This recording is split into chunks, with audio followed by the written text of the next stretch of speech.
We in Urban Studies were very excited to learn that Peter is to be appointed Associate Dean in the Faculty of Arts and Social Sciences for Strategic Issues, if I have the title correctly, something close to that.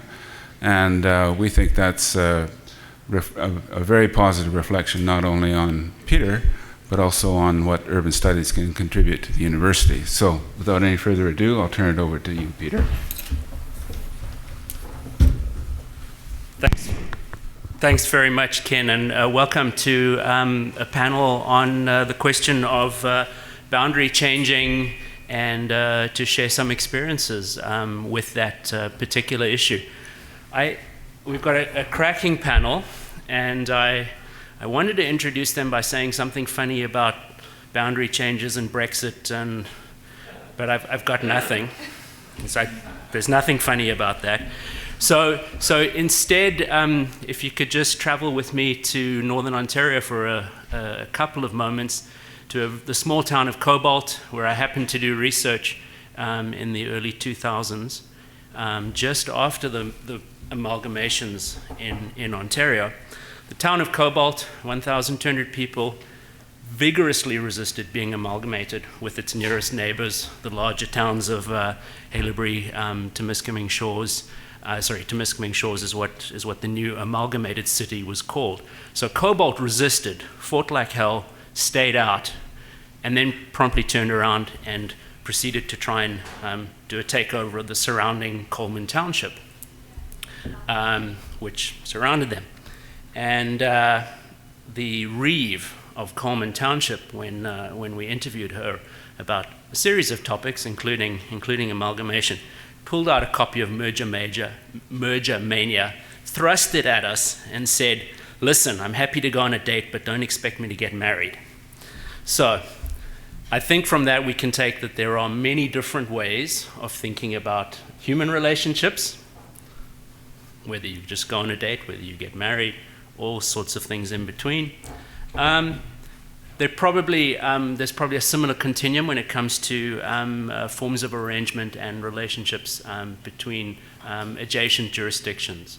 And so what we have on our panel today, and you can read more about their bios in the program, we have first of all an example of a successful, I think, is how George Peary, former mayor of Abbotsford, is going to talk about an amalgamation in the Abbotsford-Matsqui area.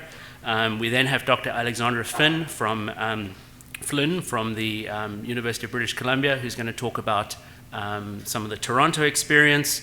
And then we have Vivian Chan, who's a senior manager with KPMG, who's going to talk about some arrangements which fall short of amalgamations and mergers, but which certainly are arrangements between adjacent jurisdictions. So thanks for being here, and thanks so much to our panel. Over to you, George. Thank you, Peter. As I mentioned, I prefer to get a little closer to my audience, so I'm going to wander around a little bit and try and give you some flavor of what's going on in the city of Abbotsford, which is now the city of Abbotsford, and how we pulled off. There was no shotgun at our wedding. We married and have lived happily ever after for the last 23 years. So here we go. You forgive the reinforcing the stereotypes. The Fraser Valley is collectively known as the Bible Belt. So I thought, what better to start with the first line of the first verse of the first chapter of Genesis, in the beginning, right? So in the beginning, we had the village of Abbotsford, which was established in 1892. 1891. I won't read that to you. You're all capable. But you see, we had separate jurisdictions. And, this is what we're talking about geographically, the area. And it's quite significant. It's 345 square kilometers. It's a big area, and it's bounded on the right. I don't know if we've got a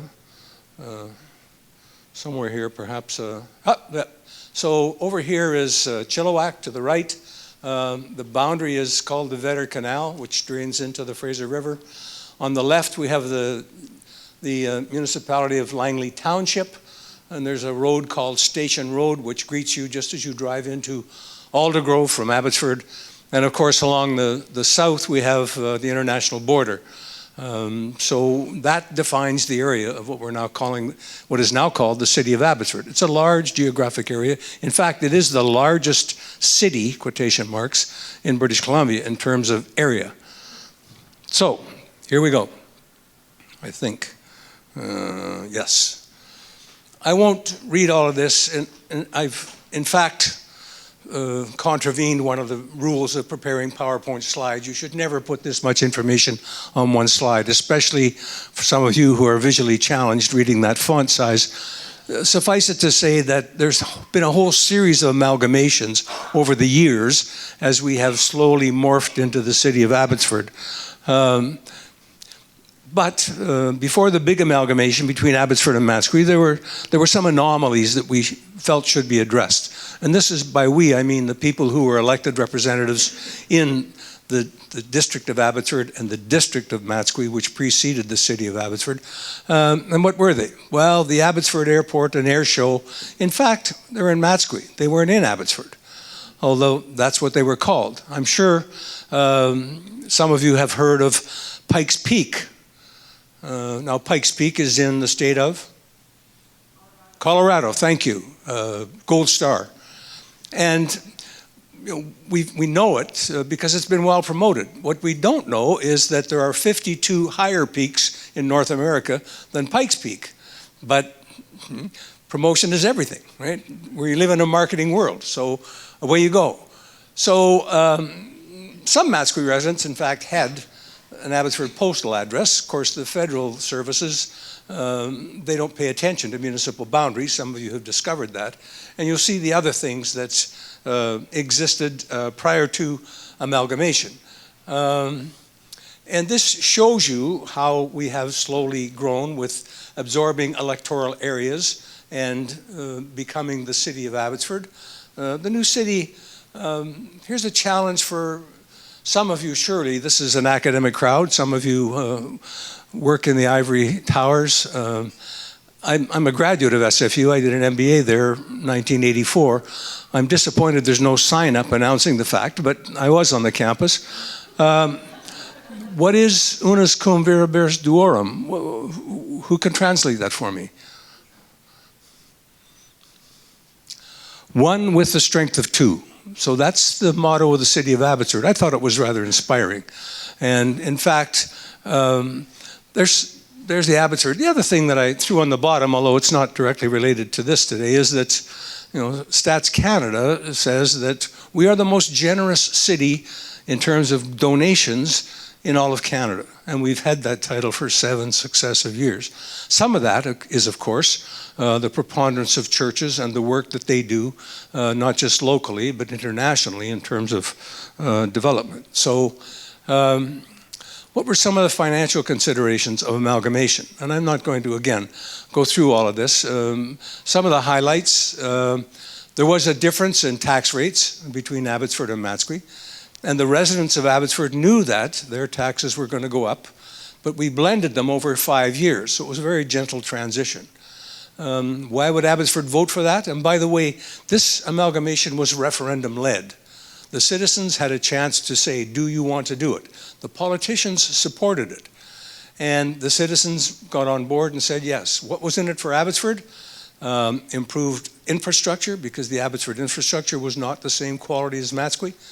Access to Norris Creek water. Norris Creek is the major water supplier for the city of Abbotsford now. It comes from Dixon Lake, which is north and east of Mission, nice and high in the mountain.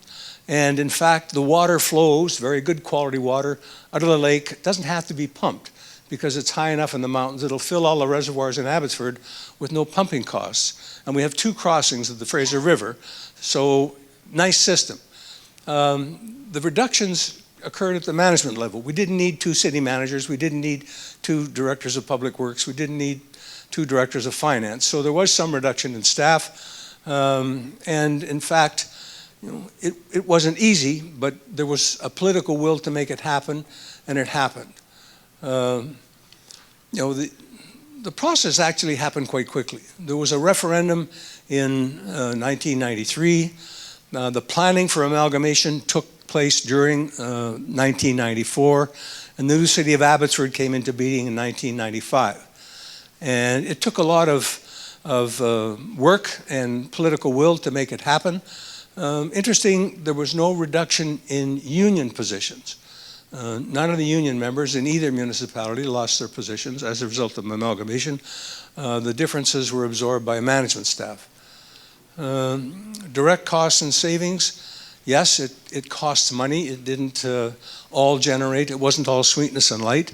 But again, we managed to talk the provincial government into contributing, and in fact, we reduced the number of local politicians from 2 mayors and 12 councillors to 1 mayor and 8 councillors. So there was a modest saving in terms of political salaries.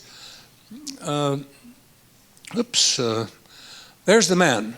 And if there are any seasoned politicians around here, I see one former seasoned politician just entered. Certainly Ken will remember. This is George Ferguson. George Ferguson, amazing fellow. The consummate politician.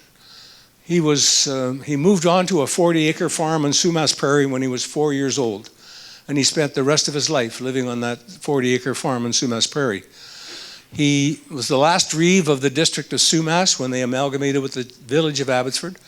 He was the only mayor of the district of Abbotsford, and then the first mayor of the city of Abbotsford. So over his career, and he was amazing, because when we had the election for the mayor of the city of Abbotsford, George was a candidate, and the mayor of Matsqui, who was an Air Canada captain, very well-educated man, fine fellow, ran against him. And people assumed, because Matsqui was about 4 times the size of Abbotsford, that the mayor of Matsqui would become the mayor of Abbotsford.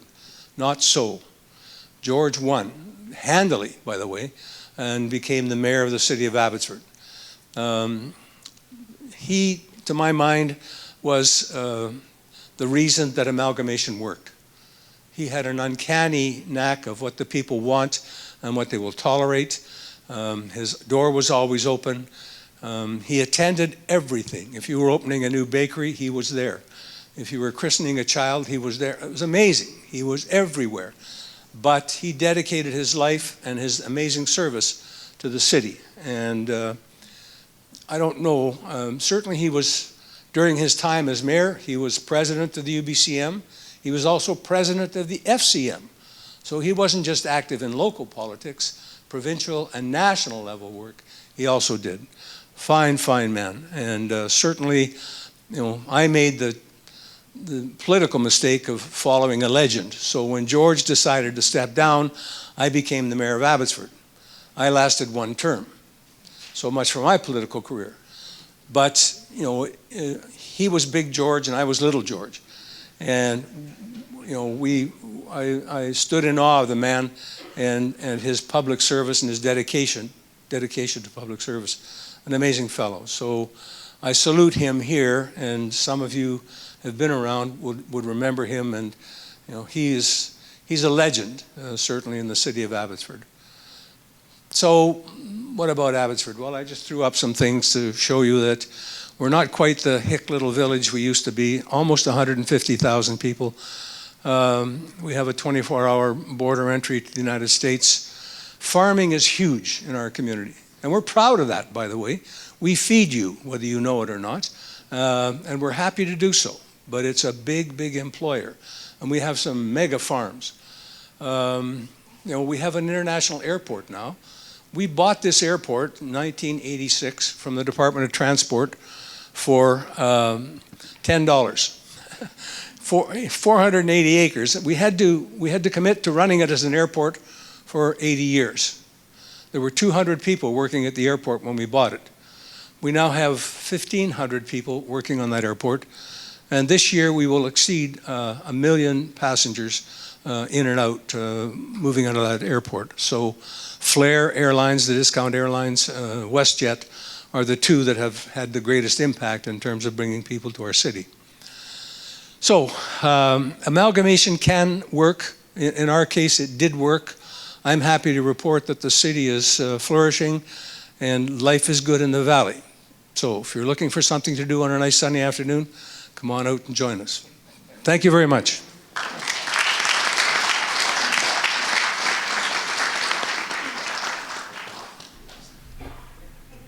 Thank you very much, George.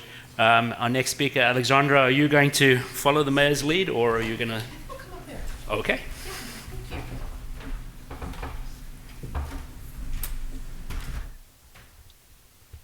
So George was the good, the bad, and the ugly of this panel. So I'm not quite sure what that makes me, but I will say I'm so happy to be here. I'm actually an alumnus of SFU, and I realized with some alarm when I was speaking with Professor Terry Evans that it's been 20 years since I graduated. So really lovely to be back and to see old friends and to make new friends today. Oh, thank you. Okay, I hope I'm going to get this right. So Professor Enid Slack at U of T talks about how amalgamations can lead to municipalities being too big or too small. And Enid talks about this largely in the context of financial powers. But in my view, there are other ways that amalgamations can lead to cities being too big or too small. And today I'm going to talk about one aspect of that, which is democratic legitimacy. So as many of our speakers have capably explained and provided insights on, boundaries and jurisdictions matter. But in my view, when we think about regional government and amalgamations, we need to think about democratic legitimacy as well. So I'm going to just offer a few lessons from Toronto to try to animate that idea. So first of all, boundaries and jurisdiction matter. So what do we know? We know a lot, obviously, especially in this room. But three things that are especially relevant to today's topic are, first of all, that the province has the power to change how municipalities will be structured. And this is playing out actually in Toronto right now with a court case regarding the province's decision to reduce the size of city council to 25 to match provincial and federal electoral districts and ward boundaries. But what we know of the case law is essentially that it's up to the province. Municipalities are creatures of the province. Second of all, important to keep in mind that boundaries are based on law, history, politics, and specific policies. So there's the rules that concern the boundaries of municipalities, but there's other ways that we can think of local government responsibilities or even regional responsibilities that move beyond just the structure of municipal boundaries. And then third of all, there's other kinds of aspects of local government that are relevant in all of this. And I'm going to talk about some of those aspects in the Toronto context, but I think it's worth keeping in mind when we talk about Vancouver and how we might want to rethink how it's structured. It's also really important to keep in mind that boundaries are not the same as jurisdiction. I think many in the room would echo this. So the political boundaries that surround municipalities or that frame municipalities aren't always the same as the legal responsibility or the jurisdiction over some kind of service delivery or municipal responsibility. And in some ways, that conflict, I think, is still playing out in municipal politics now. So the reason why we have municipalities in the first place, way back in the day, even before the creation of the Canadian Constitution, was really around service delivery, the administration of local services. Who should be managing water, who should be taking care of roads. So that's one way that we think about the structure of local governments, is who's going to carry out those responsibilities and how can we design that in the most efficient way possible. But increasingly, there's another way that we think of local government, and that's in the context of offering a government. It's a government that's reflective of those who reside within the boundaries, and those people should have a say over what happens next. And in my view, the conflict between these two roles of local government play out in how we think about both boundary making and jurisdictions. So what I want to infuse, or want to help infuse in this discussion, is the concept of democratic legitimacy and why it matters. So I'm a legal scholar. I'm one of those like awful, boring people that talks about laws. But in a number of judicial decisions that have come down from the courts, it's clear that the democratic legitimacy of municipal decisions are attracting the interests of our judicial system. So that's one expectation that not just the courts have, but also people have of their local governments, that they are going to exercise decisions that are reflective of the views of the people who should have a say over what happens. So George talked about Abbotsford and the key role of Big George in the creation of the amalgamated city that we now know. And in part, as George explained it, it was because of how this mayor was able to understand what the local population wanted. And that's something that's reflected in court decisions as well. And scholar Zach Taylor from Western, who we've already heard a little bit about today, has also spoke about the importance of having local governments reflect the democratic views of the local population, and that if we don't think about participation, we're missing something. We're missing a really big part of the reason why we care about what local governments do. So in the few minutes that I have left, I just want to talk a little bit about how some of these ideas are playing out in the city of Toronto. So Toronto is the product of a series of boundary changes. We hear a lot about the amalgamation that took place in the 90s, but there had been many other reorganizations of boundaries in the Toronto area long before. And the reason that this matters so much is because many of the local governments that once existed are still a really key part of the governance of Toronto now. So as an example, Scarborough was once an independent municipality, and it's now part of the amalgamated city of Toronto. But we hear a lot about Scarborough as kind of a ghost municipality, an area that still really matters and resonates for the population that lives within those boundaries. And it's not the only one. There's areas like Leaside or East York that are at one point were separate municipalities that still exist, at least in the minds of local residents. So in addition to shifts in boundaries, we've also seen shifts in power. And this is only a small fraction of the number of ways that responsibility over local services has been rethought in a relatively short period of time. But what the City of Toronto is expected to do is not a fixed idea. There's been many different processes, policy frameworks to decide what is right for the City of Toronto to have responsibility over. And some would argue that this combination of boundary shifts and jurisdictional shifts leads to a really messy local governance model, kind of a mishmash of, who does what kind of situation, where it's not always clear what exactly is the responsibility of Toronto vis-a-vis either local areas or provincial or federal governments.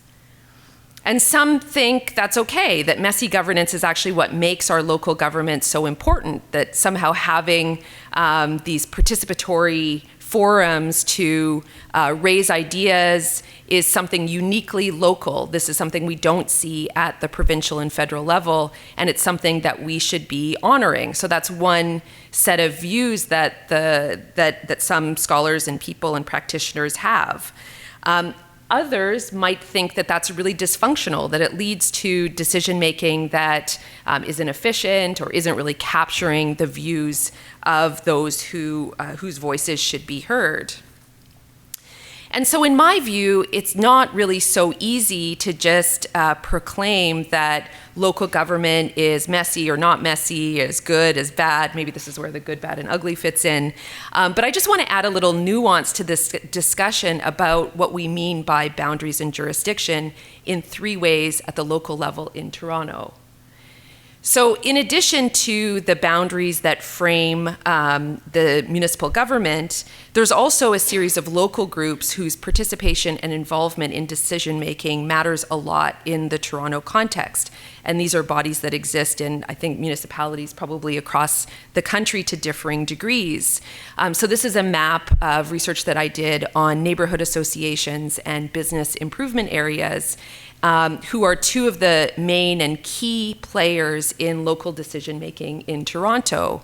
And especially when it comes to decisions that the city government is making around planning, these bodies play an enormous role in gathering input from the local community and conveying it to the municipal government.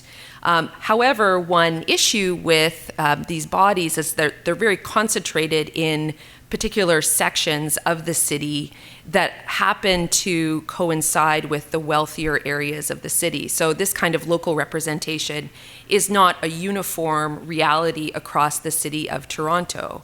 However, the point is that these bodies are important to consider when we think about the boundaries that frame our local governments.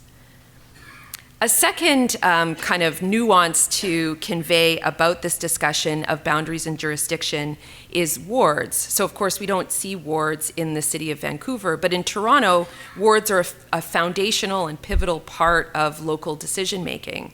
So having councillors that reflect the local community, these are the people that are really the gateway to the city in many ways. These councillors are often fundamental in creating the neighborhood associations and BIAs that I mentioned before, but they're also the forums where local residents can come and bring their issues and believe that they're going to be heard and addressed by a local decision maker.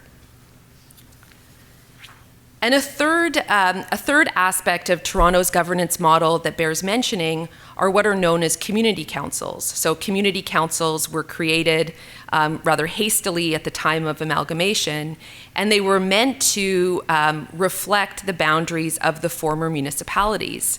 They were introduced by the provincial government to appease those who were very concerned that amalgamation was eliminating the local voice and the local boundaries of the prior municipalities. And so there's a lot of debate now as Toronto grapples with its larger wards on what the role of these bodies are going to be and how they can address time constraints that councillors may have, but also the democratic legitimacy of the city, since the number of residents per ward councillor is going to be greatly increased. So those are local messinesses that we see in Toronto, and there's also some regional messiness that comes from not having clarity over the boundaries, the physical boundaries, and the jurisdictional issues that I mentioned before. So I'm not going to go into great detail on these case studies, but there are several recent examples and recent controversies about how a lack of clarity on who's in charge messies the democratic legitimacy of issues that are playing out. So one of them is a recent decision by a Toronto, actually it's a tripartite agency that has responsibility for developing planning decisions for the city's waterfront. Their decision to form a contract with a US-based company called Sidewalk Labs, which is a sister company of Google, to develop a smart city in Toronto. And this controversy is playing out kind of in real time and begging the question of who's in charge and where can the public go to have their issues heard. A second example that I wanted to mention was in terms of regional transit, where Metrolinx, which is the regional transit body for the Toronto area, has initiated a series of decisions over transit that have huge implications for the local community. And it's very unclear where the local community should be going to have those issues heard, since they aren't being addressed by Metrolinx in the way that the public has expected from other transit decision makers. And so, we can look at other jurisdictions to give us some ideas on how to address, improving the number and funding of neighborhood associations, or providing access to local governments, like in the case of the New York Public Advocate. But the message that I want to leave you with today is that in thinking about Vancouver and how it wants to move forward in boundaries and jurisdiction, that that public legitimacy is a crucial part of the equation. And unless there's a clear issue that needs to be addressed and a justification for why shifts in boundaries and jurisdiction are important and how they can meet the judicial bar of democratic legitimacy, then it probably isn't something that's going to be a good idea for the Vancouver area. Thank you very much.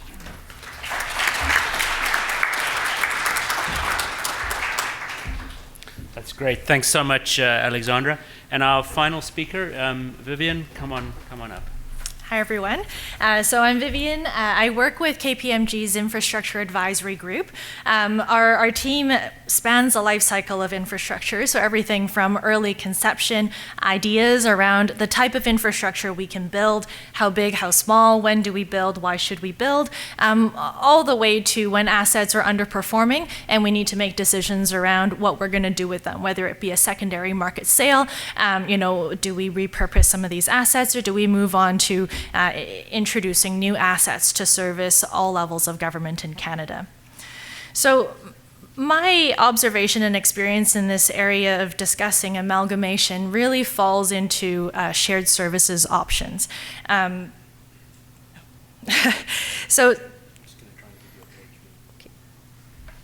So a couple of things I wanted to kind of walk you through in terms of what my experience looks like.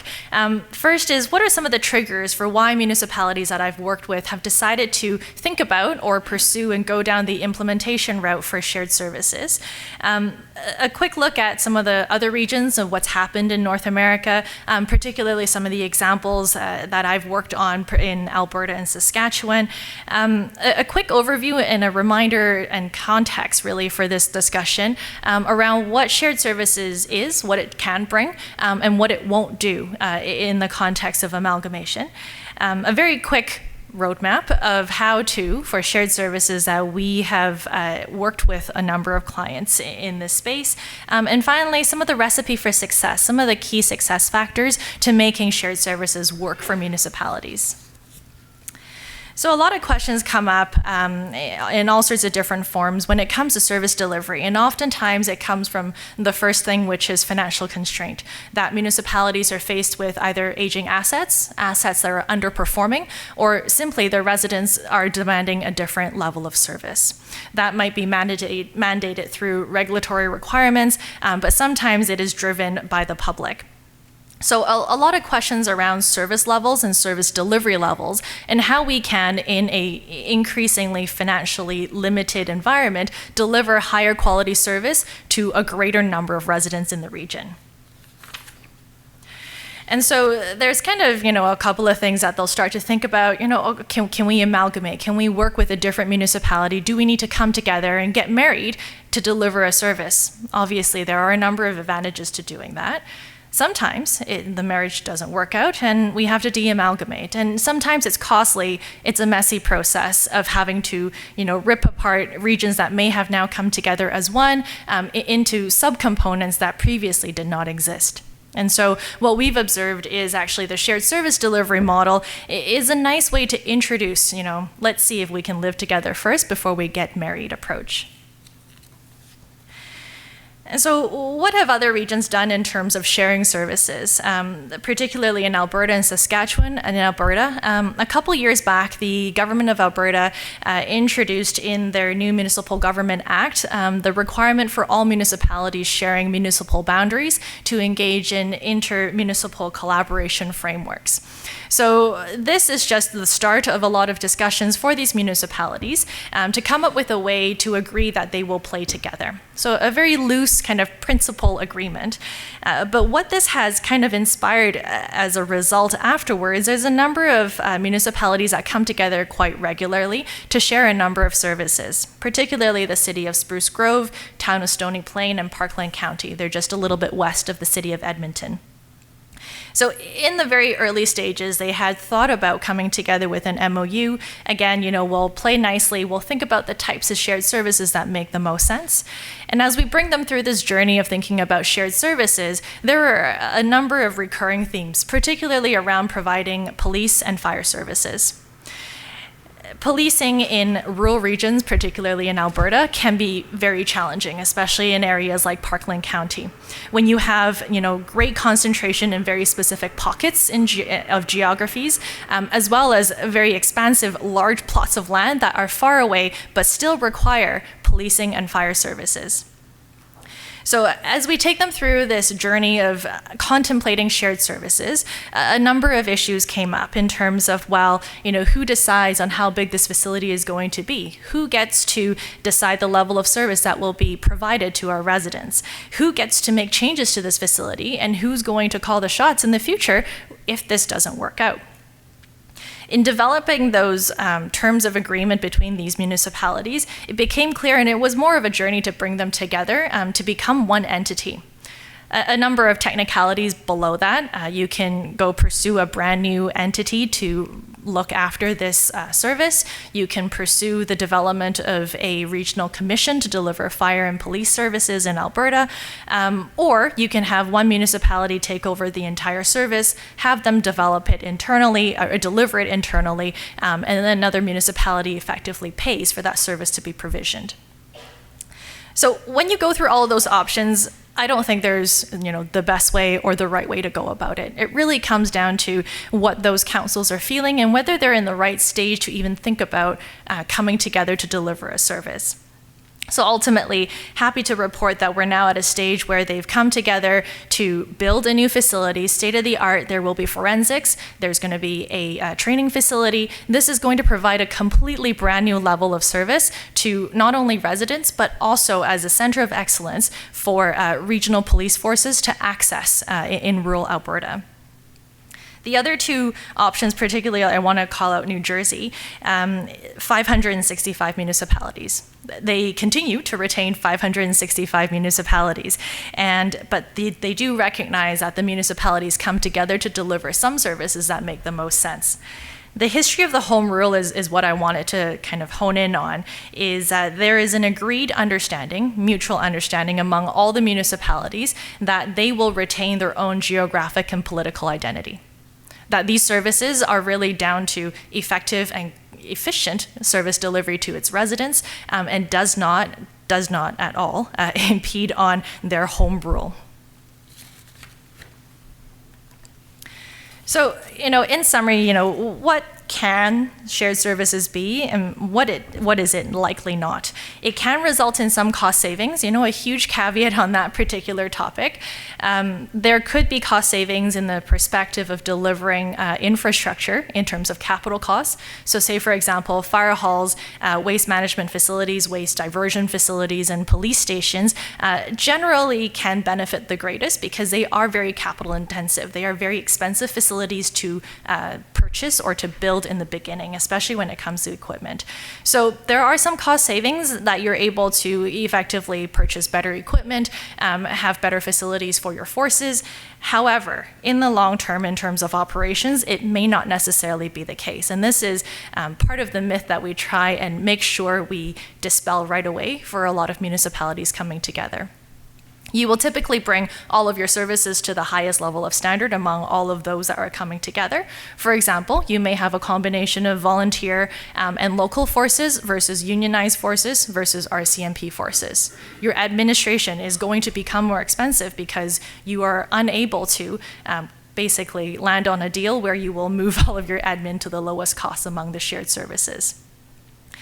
And so that covers a number of caveats that we need to put out there. Economies of scale, for sure. Again, in terms of capital-intensive facilities, we see a lot of that. Shared knowledge and expertise. There may be some municipalities that have more advanced services, again, in terms of fire and police, that can be brought and shared, and ultimately increasing accessibility of services and the level of service in general for that region.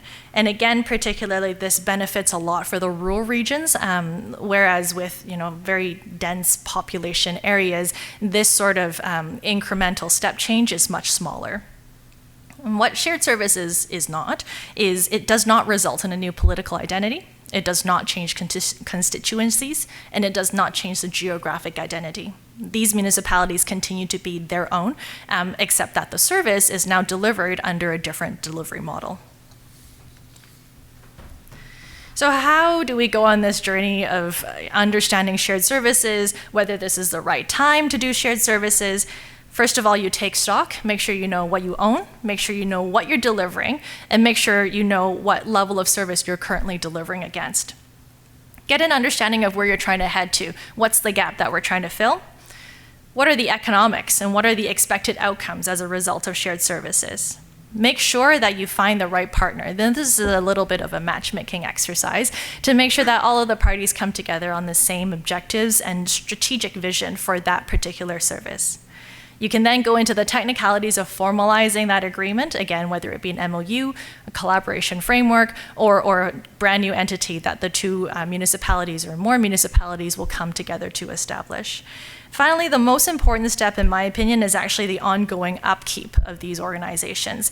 That because you set it up today, it doesn't mean it's going to work in 5, 10, or even 15 years' time. You need to put in robust terms in your agreement to allow for that ongoing rebaselining. And maybe sometimes it makes sense to add more. Sometimes it makes sense for other municipalities to step out.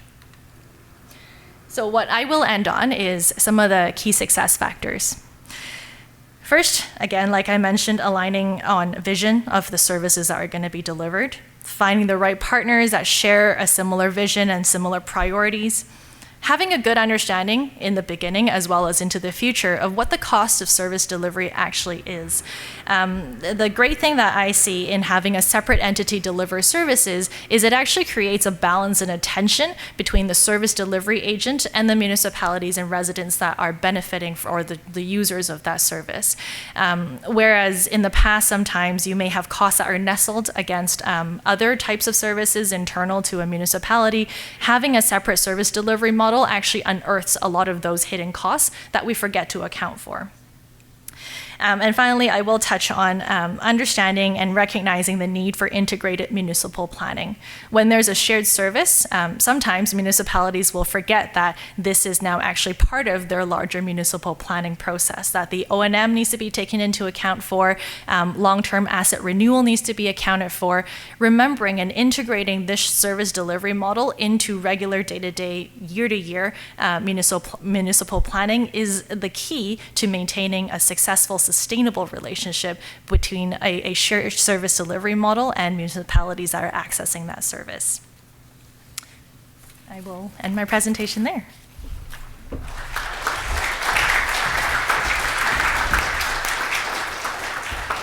Thank you so much, Vivian. We have a little bit of time for some questions and discussion.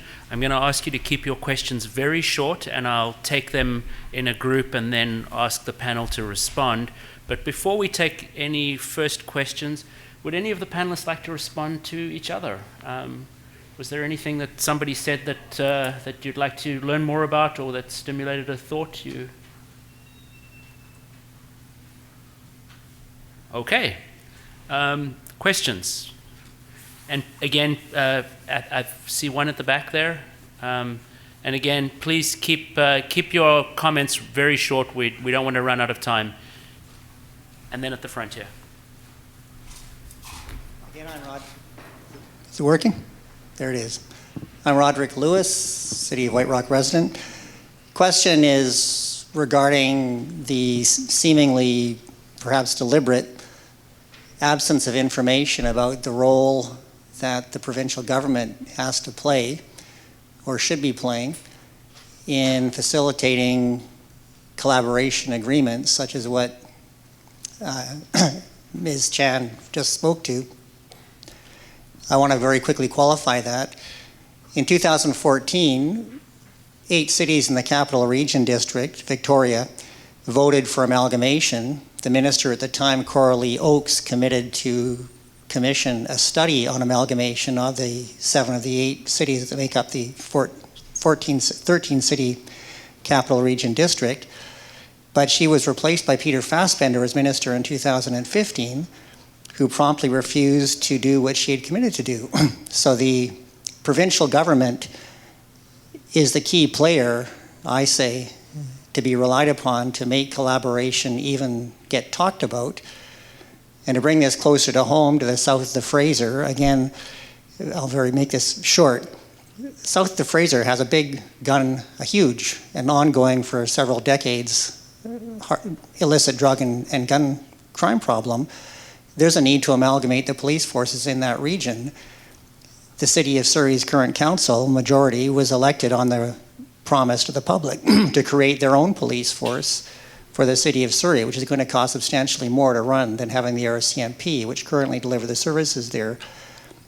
The provincial government should be stepping in to encourage Surrey to amalgamate and have its police services delivered by, to have the south of the Fraser City's police services delivered, meaning Langley's and White Rock's and Surrey's together.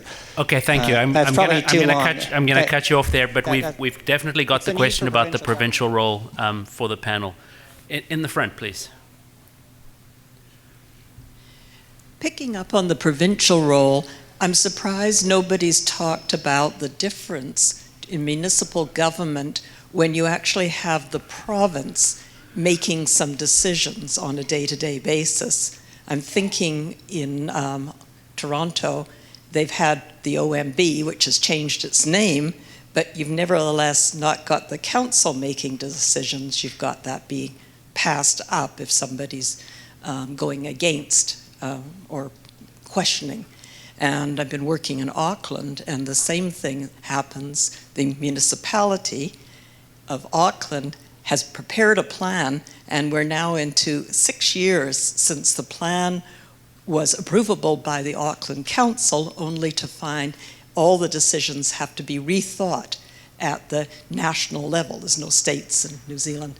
So the question is there a difference in amalgamation and authorities when you still have, or you have a appeal process where people, citizens or developers, can appeal decisions? Great. Is there anyone else who wants to add a comment or question on this provincial role specifically? Is it on the provincial role or no?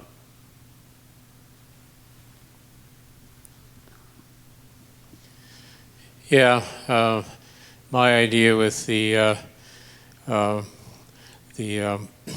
power possessed by the provincial iteration of the Crown to monkey with municipalities, is there any inherent or recognized obligation on the part of the provincial iteration of the Crown in that area to be respectful and to be collegial? And in that context, what is it about the Vancouver Charter that makes Vancouver so special and privileged? That's great. Thank you very much. So we let the panel speak to the question of provincial municipal relations.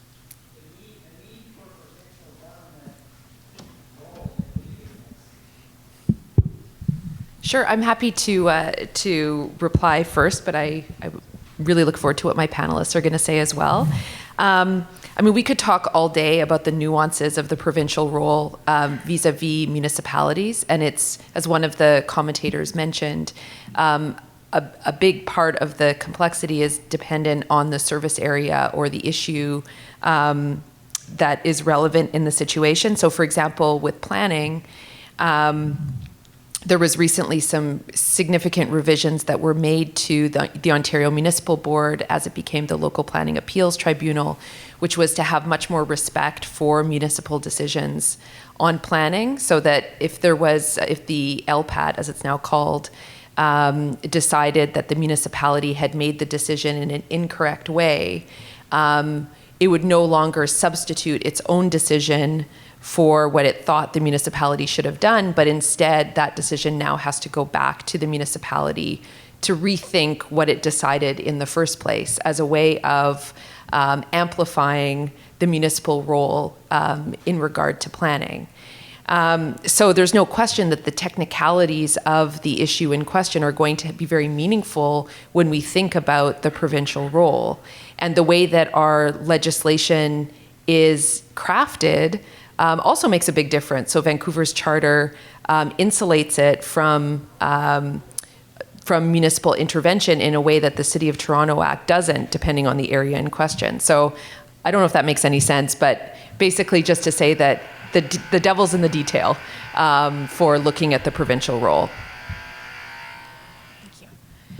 So I will speak to the example of Alberta, and I think the the update to the Municipal Government Act in the Government of Alberta certainly was the impetus for a lot of these intermunicipal collaboration discussions to happen, albeit there was funding behind supporting municipalities to establish these frameworks. What these frameworks have done is, one, you require municipalities to think fundamentally about what they do, about regions that are right along the border. But what it has also opened up is a completely new way for municipalities to think about service delivery. Again, in the perspective of how can I deliver more services, higher quality of services with an increasingly limited budget. So the role of the provincial government, at least in the context of Alberta, has been fairly effective in, one, revamping the Municipal Government Act to require for this intermunicipal collaboration to take place, and two, a little bit of funding to ensure that all municipalities have access to quality services to develop these intermunicipal frameworks. And I will kind of speak to Dr. Flynn's discussion a little bit in terms of maintaining the local identity. I feel like the reason why Alberta has rolled out in a fair amount of success, these intermunicipal collaboration frameworks, is because it still allows for a local entity to come through. Municipalities are not forced one way or the other, but it at least will catalyze that discussion between municipalities to think a little bit more about how they should work together. So a very similar conversation is now playing out in the Edmonton capital region of municipalities coming together around the Edmonton area. And then, of course, a lot of discussion around representation and how these municipalities are going to maintain their local identities.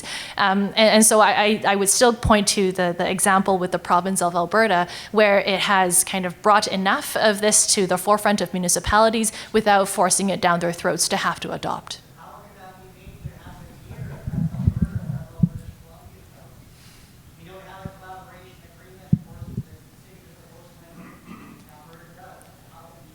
I'm going to let the mayor from Abbotsford have a response on this.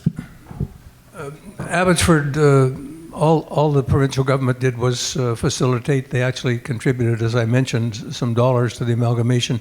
But because it was a voluntary amalgamation, it was agreement between the two municipal jurisdictions to come together, they were quite happy with that. So they aided and abetted the process. And as I say, we haven't looked back in 23 years. I think we have time for one or two very quick questions. Yes, in the middle here.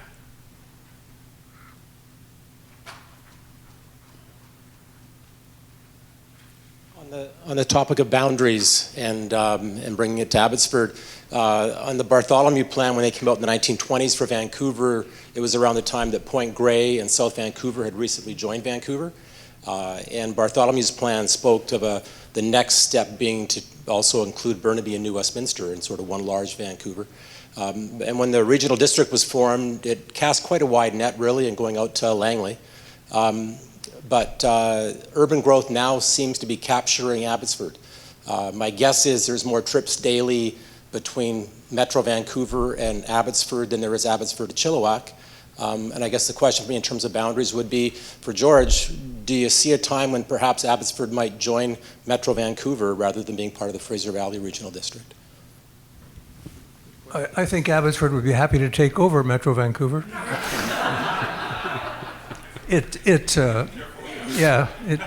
Be careful what you wish for. It might happen, but there would have to be significant incentives to make it happen. At the moment, Abbotsford is far enough out to be out of the way of Metro. Certainly we share a boundary with them, and we have very good relationships with them.